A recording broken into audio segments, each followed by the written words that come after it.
Hello everyone, my name is Rishabh Joshi. जय श्री श्याम आप सभी को। तो आज का हमारा ये वीडियो रहने वाला है deduction under section 80 QQB of income tax act के ऊपर में।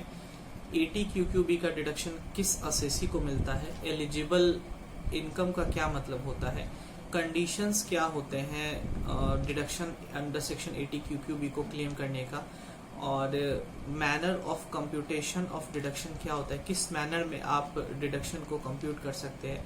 तो इन्हीं सब बातों के ऊपर में आज का हमारा ये वीडियो रहने वाला है। एंड अगर आपने मेरा चैनल अभी तक सब्सक्राइब नहीं किया तो आप मेरे चैनल को सब्सक्राइब कर सकते हैं एंड मुझे सपोर्ट कर सकते हैं। तो चलिए वीडियो की तरफ। तो आइए देखते हैं deduction in respect of royalty incomes etcetera of authors of certain books other than text books, section 80 QQB। सबसे पहले देखते हैं एलिजिबल असेसी कौन होगा। तो इंडिविजुअल, वो भी रेसिडेंट इन इंडिया। क्या ये 80 QQB का डिडक्शन किसी कंपनी को मिल सकता है, किसी HUF को मिल सकता है या किसी और असेसी को मिल सकता है? बिल्कुल भी नहीं, ये केवल इंडिविजुअल को मिलता है और वो इंडिविजुअल भी रेसिडेंट होना चाहिए। तो individual resident in India being an author including a joint author. Quantum of deduction कितना है? तो इनकम डिराइव्ड एज ऑथर और ₹3 lakh which ever is less, मतलब मैक्सिमम 3 लाख रुपीज का डिडक्शन मिलता है, मैक्सिमम। और देखते हैं कि एलिजिबल इनकम का क्या मतलब होता है। एलिजिबल इनकम का मतलब देखते हैं क्या होता है। This income may be received either by way of lump sum consideration for the assignment और grant of any of his interest in the copyright of any book. Second है, such book should be work of literary, artistic और scientific nature. मतलब book कैसा होना चाहिए? तो literary, artistic और scientific nature का बुक होना चाहिए। और ऑफ रॉयल्टी और copyright fees in respect of such book, मतलब उन बुक के लिए हमें रॉयल्टीज मिल रहा है या फिर कॉपीराइट मिल रहा है। और देखते हैं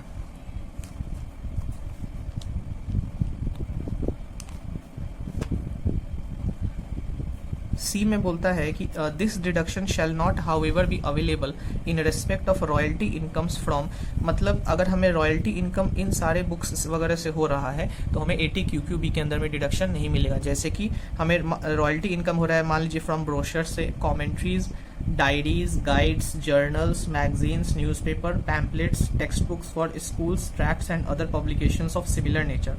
इन सभी से रॉयल्टी इनकम होगा तो डिडक्शन अंडर सेक्शन 80 QQB नहीं मिलेगा। आइए देखते हैं manner of computation of deduction, कैसे किस मैनर में हम निकालते हैं डिडक्शन। तो देखिए, manner of computation of deduction, amount of eligible income, royalty और copyright fees received otherwise than by way of lump sum, ठीक है, before allowing expenses attributable to such income. जो भी आपका एलिजिबल इनकम होगा उसमें से एक्सपेंसेस घटाए बिना, मतलब before allowing expenses attributable to such income, shall not exceed, वो एक्सीड नहीं करना चाहिए आपका eligible income 15% of the value of books sold during the relevant previous year. आगे मैंने एक एग्जाम्पल भी लिया है, उसमें आपको ये पॉइंट बहुत अच्छे से समझ में आएगा। However, this condition is not applicable where the royalty or copyright fees is receivable in lump sum in lieu of all rights of the author in the book। कुछ कंडीशंस भी है, वो भी देखते हैं।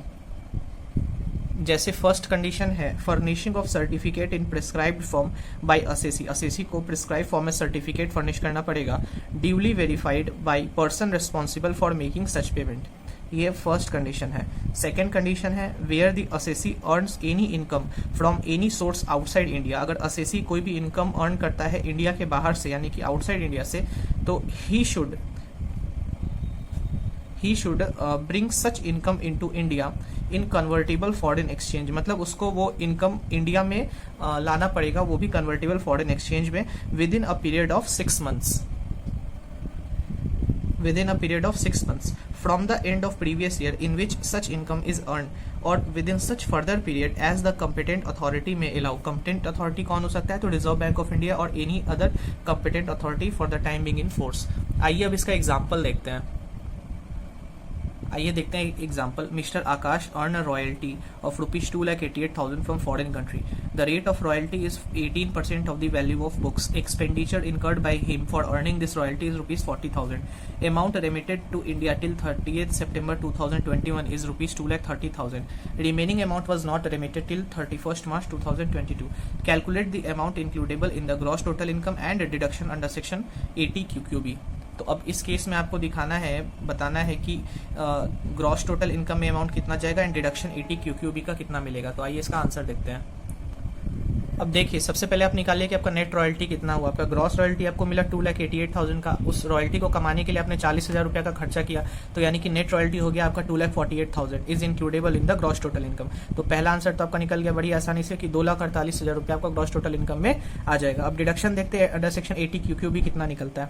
तो रॉयल्टी जो मिला आपको यहाँ पे वो 2,88,000 मिला। हमने पीछे पढ़ा था कि जो भी हम यहाँ पे कैलकुलेशन जब करते हैं तो बिफोर एक्सपेंसेस करते हैं, मतलब आपको एक्सपेंसेस इसमें से घटाना नहीं है, यानी कि ये आपका ग्रॉस रॉयल्टी रहेगा।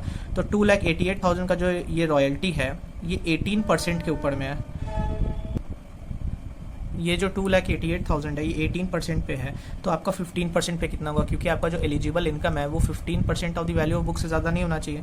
तो ये 2,40,000 आ गया, but restricted to ₹2,30,000 because brought in to India in convertible foreign exchange with in the prescribe time. हमने पीछे कंडीशन पढ़ा था कि आपको अगर आउटसाइड इंडिया अगर आप अर्न करते हैं तो आपको उसको इंडिया में रेपेट्रिएट करवाना पड़ता है। तो यहाँ पे 2,30,000 ही मतलब इंडिया में brought in to India with in the prescribe time और बाकी रेमिट नहीं किया गया था, तो 2,30,000 रुपया ही हमारा रेस्ट्रिक्टेड हो जाएगा। अब इसमें से भी देखिए 40,000 रुपये का तो आपने ऊपर में ही डिडक्शन ले लिया, मतलब आप जब